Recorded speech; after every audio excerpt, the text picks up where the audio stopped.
अस्सलाम वालेकुम।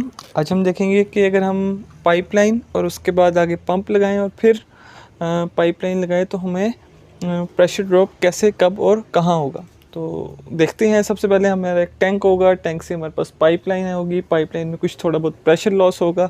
उसके बाद हमारा पंप आएगा, पंप उसको हेड को और प्रेशर को इंक्रीज़ कर देगा। उसके बाद जो हमारा लिक्विड है वो किस में चला जाएगा, अपनी डिज़ायर्ड लोकेशन या किसी टैंक में जाएगा। और वो भी किसी टैंक में जाएगा तो किसी पाइपलाइन से जाएगा, तो उसमें भी थोड़ा बहुत प्रेशर लॉस होगा। तो वो तमाम हम सिमुलेट करेंगे और एक्चुअल देखेंगे कि कैसे हमारा ये पूरा प्रोसीजर रन करेगा और एस्पेनोहाइसिस में हम उसे कैसे मैं आपको एक पिक्चर दिखाऊंगा, जो तस्वीर जो अभी आपके सामने आएगी उससे आप देख सकेंगे कि जो मैं डिज़ाइन करने वाला हूँ वो असल में कैसा नज़र आएगा। और फिर मैं बार बार आपको इस पिक्चर का रेफरेंस जब मैं डिज़ाइन कर रहा हूँ तो साथ साथ देता रहूँगा। स्टार्ट करते हैं। सबसे पहले हम ऐड में जाके वाटर, क्योंकि हम वाटर ले लेते हैं। अच्छा, अब उसके बाद हमने फ्लूइड पैकेज पे जाना है। मैं अपनी पुरानी वीडियोस में भी बताता हूँ कि फ्लूइड पैकेज हम इसलिए डिफ़ाइन करते हैं क्योंकि हमने ये जो फ्लूइड पैकेज होता है, थर्मोडायनेमिक प्रॉपर्टीज़ जो होता है वो लिक्विड की, या सॉरी लिक्विड कह रहा हूँ, जो आपने कंपोनेंट इस्तेमाल करें उनकी थर्मोडायनेमिक प्रॉपर्टीज़ होती हैं, वो ये डिफ़ाइन करता है। तो यहाँ पे हम वाटर के केस में ASME स्ट्रीम भी सिलेक्ट कर सकते हैं और पेन रॉबिन्सन भी हम सिलेक्ट कर सकते हैं। तो मैं यहाँ पे ASME स्ट्रीम सेलेक्ट कर लेता हूँ। सो ये थोड़ी वीडियो लंबी होने वाली है क्योंकि इसमें हम पहले पाइपलाइन को सिलेक्ट करेंगे, फिर उसके बाद पंप को, फिर दोबारा पाइपलाइंस को। तो आपने एंड तक इसको देखना है। उसके बाद डायरेक्टली मैं सिमुलेशन पे चले जाता हूँ। सिमुलेशन पे मैं जब जाऊँगा तो सबसे पहले यहाँ पे मैंने स्ट्रीम ली। उसके बाद मैं थोड़ा जल्दी जाऊँगा क्योंकि अगर आप चाहते हैं कि मैं डिज़ाइन कैसे कर रहा हूँ तो आप मेरी पुरानी वीडियोस देख लें, जिसमें मैंने सिर्फ पाइपिंग के क्रॉस पाइपलाइन के क्रॉस प्रेशर ड्रॉप को फाइंड किया हुआ। तो मैं ज़रा जल्दी जल्दी चलूँगा इधर। यहाँ से मैंने पाइपलाइन ली, एक और स्ट्रीम, इसकी एंड पॉइंट ले लिया। अब इसकी मैं प्रॉपर्टीज़ को अंदर जाके डिफ़ाइन या बाद में डिफ़ाइन कर लूँगा। सबसे पहले मैं पाइपलाइन लेता हूँ, उसकी मैं इनलेट ले ली 1, आउटलेट मैंने ले ली उसकी 2, एनर्जी में कोई भी स्ट्रीम डिफ़ाइन यानी कि एनर्जी के लिए कोई भी दे सकता हूँ, मैं ले लेता हूँ F। जब आप एंटर दबा देंगे तो आपको कहेगा नो सेगमेंट एडिट। तो मैं यहाँ पे रेटिंग में जाऊँगा, एप्रीहेंड सेगमेंट में, यानी कि इससे सेगमेंट ऐड होती जाएंगी। तो मैं यहाँ पे पाइप ले लेता हूँ पहला, उसकी जो लेंथ है मैं ये ले लेता हूँ कि वो जैसे आपने पिक्चर में देखा कि वो 150 मीटर ले लेता हूँ मैं। उसके बाद उसका जो इंसर्ट, अगर तो आपके पास इनर डायमीटर या आउटर डायमीटर दिया हो तो आप जो है ना वो इस्तेमाल कर लें, लेकिन अक्सर आपको शेड्यूल नंबर दिया होता है तो आप वो शेड्यूल नंबर 40 में ले लेता हूँ और नॉमिनल डायमीटर 125।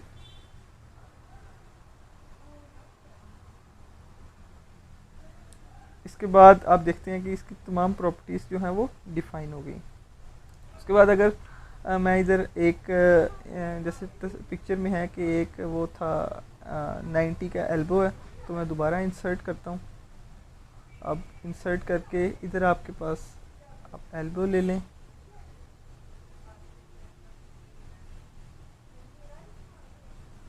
और एल्बो में आपको सिर्फ इनर डायमीटर डिफ़ाइन करना होता है, तो आप वही ले लें जो पहले लिया 128.2।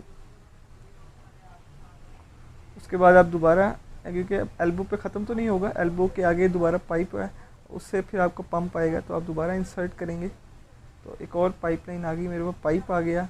और इसकी जो जैसे पिक्चर में भी है, इसकी मैं 150 मीटर ले लेता हूँ। बट एलिवेशन कोई नहीं है, और इनर और आउटर आपको दिया हुआ है। अगर नहीं दिया हुआ तो आपके पास शेड्यूल नंबर दिया होगा, उस शेड्यूल नंबर से आप शेड्यूल नंबर को यहाँ से सिलेक्ट कर लें और नॉमिनल डायमीटर जो कि शेड्यूल नंबर के साथ ही दिया होता है तो वो कर लें।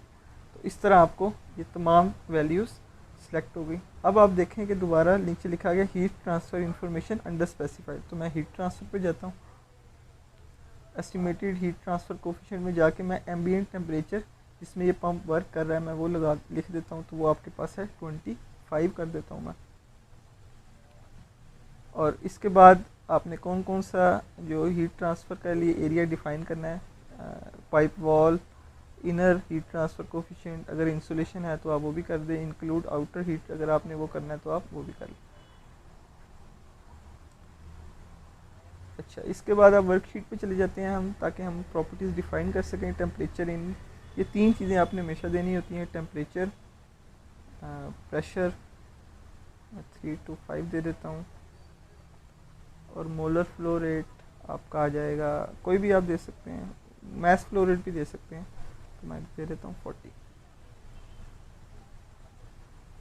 अब मैंने इसको वो देना है, इसकी मोल फ्रैक्शन यहाँ पे एम्प्टी है, तो मैं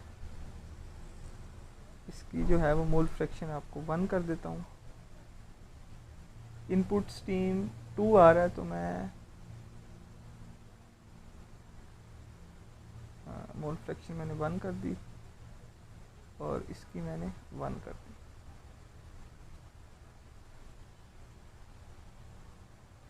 तो ये आपको ओके हो गया। जितना प्रेशर ड्रॉप आपको ने फाइंड करना था वो आपको देखें सब कुछ आपको आ गया। तो प्रेशर ड्रॉप बहुत ही कम हो रहा है, 101.3 ही हो रहा है। अगर आपने एग्जैक्ट फाइंड करना है तो आप डिज़ाइन में जाएंगे, डिज़ाइन में जाके पैरामीटर्स में जाके प्रेशर ड्रॉप डेल्टा पी आप फाइंड कर सकते हैं, क्योंकि बहुत कम है। अच्छा, इसके बाद आगे हमने इसके पंप लगाना है। ऑल में जाएं, यहाँ से पंप सेलेक्ट करें और वो इसके आगे लगा दें। इसके बाद मैं पंप के ऊपर डबल क्लिक करता हूँ। अब पंप की इनपुट आपकी जो उसकी आउटपुट थी वो थी जो पाइपलाइन से आ रही थी, तो मैं इसको यहाँ पे 2 लिख देता हूँ, और आउटपुट आपकी यहाँ पे मैं 3 दे देता हूँ। और एनर्जी में इसकी उससे कोई और स्ट्रीम, पहले मैंने F दिया था, मैं अब W दे देता हूँ। इसके बाद जब मैं एंटर दबाऊँगा तो वो कहेगा अननोन ड्यूटी। तो अगर आपके पास पंप की पावर दी हुई है कि उसकी क्या आपकी पावर है, 3 हाउस पावर का, 4 हाउस पावर का, आप लिख दें तो आपका, और वर्कशीट पे तो वो प्रॉपर्टीज़ वाले डिफाइन है, तो ये आपको आंसर इसका दे देगा।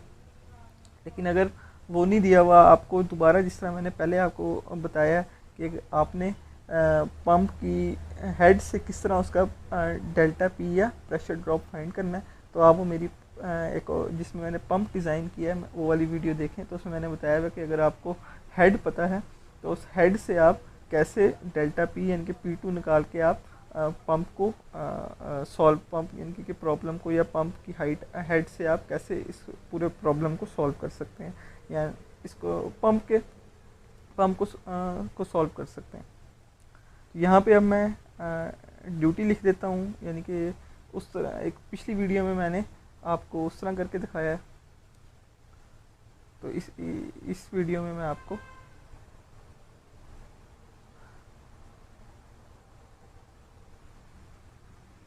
अच्छा, अब आप देखें कि इधर मैंने ये तीनों चीज़ें दी, तो आपके पास जब डिफ़ाइन की तो ये सारा हो गया। अब वो नीचे लिखा, क्या लिखा आ रहा है मेरे पास, अननोन ड्यूटी।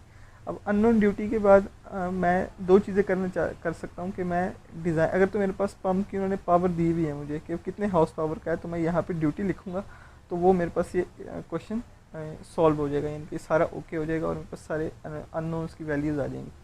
लेकिन अगर मुझे उन्होंने पंप की पावर नहीं दी हुई, उन्होंने मुझे दोबारा हेड दिया हुआ है कि आपने 20 मीटर या 25 मीटर या 30 मीटर्स के ऊपर आपने फ्लूइड को पहुंचाना है, तो यहाँ पे मैं वो प्रेशर की वैल्यू लिखूँगा। और वो मैंने आपको अपनी पिछली वो वीडियो जिसमें मैंने पंप को डिज़ाइन किया, मेरी पिछली वीडियो, या आप वीडियोज़ में जाके चेक कर सकते हैं, उसमें मैंने आपको तरीका बताया कि आप उस हेड से किस तरह P2 फाइंड कर सकते हैं और डेल्टा P फाइंड कर सकते हैं। इनके तो अब मैं इस क्वेश्चन में मैं वो नहीं करूँगा, मैं आपको डिज़ाइन में जाके यहाँ पे आपको ये कह देता हूँ कि किस तरह, अगर मेरे पास 2 हाउस पावर या 2.5 हाउस पावर का पंप दिया हुआ उन्होंने, तो मैं इधर 2.5 लिखूँगा, और इधर हाउस पावर किधर है,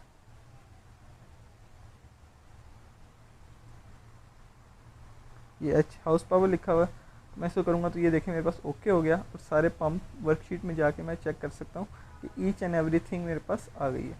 यानी कि मेरे पास पंप आ गया है, उसका डिज़ाइन में जाके मैं आपको पैरामीटर्स बता सकता हूँ कि उसका कितना प्रेशर ड्रॉप है, कितनी एफिशिएंसी। अगर उसकी एफिशिएंसी चेंज है, ये एफिशिएंसी नहीं है, आप नहीं चाहते इस एफिशिएंसी लाए, तो आप एफिशिएंसी चेंज कर सकते हैं यहाँ पे। क्योंकि मैं अगर 70 करूँगा तो आप देखेंगे कि उस लिहाज से वैल्यूज़ चेंज हो जाएंगी। 70 कर दिया।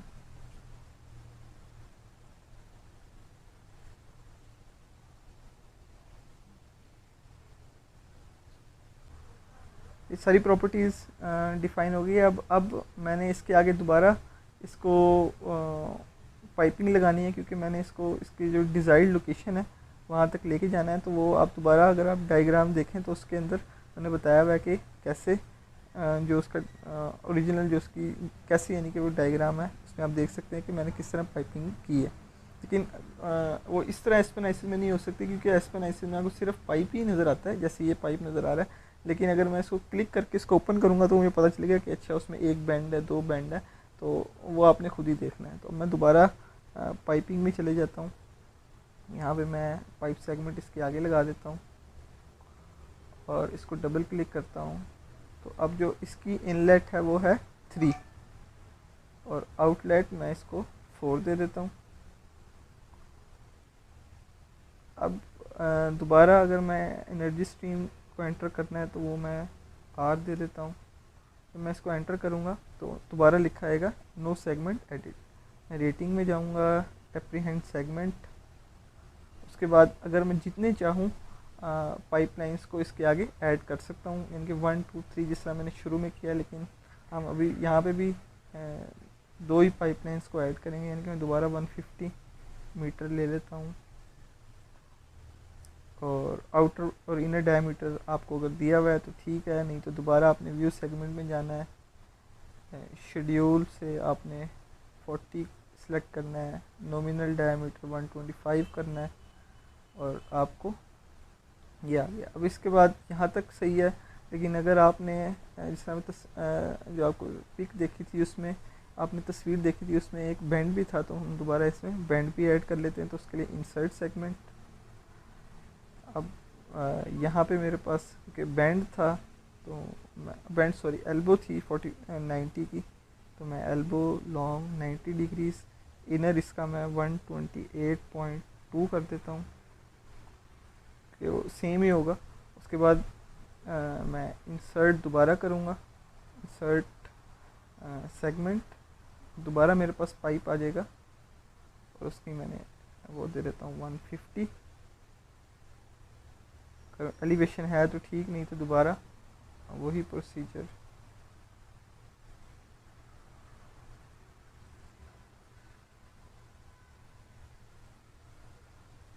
उसके बाद अब दोबारा नीचे लिखा आ रहा है heat transfer information under specified, तो मैं हीट ट्रांसफ़र इंफॉर्मेशन पे जाऊंगा। एस्टिमेटेड हीट ट्रांसफ़र, जो इसका एम्बिएंट टेम्परेचर है वो 25 डिग्रीज ले लेते हैं, तो जो आउटर का टेम्परेचर होगा, अगर आप हीट ट्रांसफ़र इसको कर दें, ओके कर दें, तो ये देखें ये आपके पास ओके आ गया। यानी कि तमाम चीज़ें आपके पास सॉल्व हो गई। ये अगर आप देखें तो आप वर्कशीट पे आप 3 यानी कि जो ज़्यादा भी इसकी यानी कि पाइपलाइन से भी जो है ना प्रेशर ड्रॉप ज़्यादा नहीं हो रहा, क्योंकि हम माइल्ड स्टील इस्तेमाल करें हैं, उसकी रफनेस फ्रिक्शन वगैरह स्मूथ के बिल्कुल करीब करीब होती है, थोड़ी होती है। और एक इसकी वजह ये भी है कि हम बहुत थोड़ी लेंथ 150 मीटर इस्तेमाल करें। अगर हम किलोमीटर्स में इस्तेमाल करेंगे तो फिर हमें यहाँ पे जो प्रेशर ड्रॉप है वो बहुत ज़्यादा नज़र आएगा, वरना कम ही नज़र आएगा। डिज़ाइन में जाके आप पैरामीटर्स में जाएँ तो आपको प्रेशर ड्रॉप नज़र आ जाएगा डेल्टा पी, जो कि बहुत ज़्यादा थोड़ा। अगर आपको पसंद आया तो आप वीडियो को लाइक करें, सब्सक्राइब करें, शेयर करें और वीडियोस के लिए मेरे चैनल के साथ लगे रहें। आपको और वीडियोस भी देखने को मिलेंगे। अगर आपने रिपोर्ट करनी है तो आप यहाँ से रिपोर्ट भी फाइंड कर सकते हैं। ये मैं अलहदा एक पूरी वीडियो बनाऊंगा इस पर बताऊंगा कि आपने अगर रिपोर्ट बनानी है तो आप कैसे एस्पेनाइसिस में रिपोर्ट बना सकते हैं। अस्सलाम वालेकुम।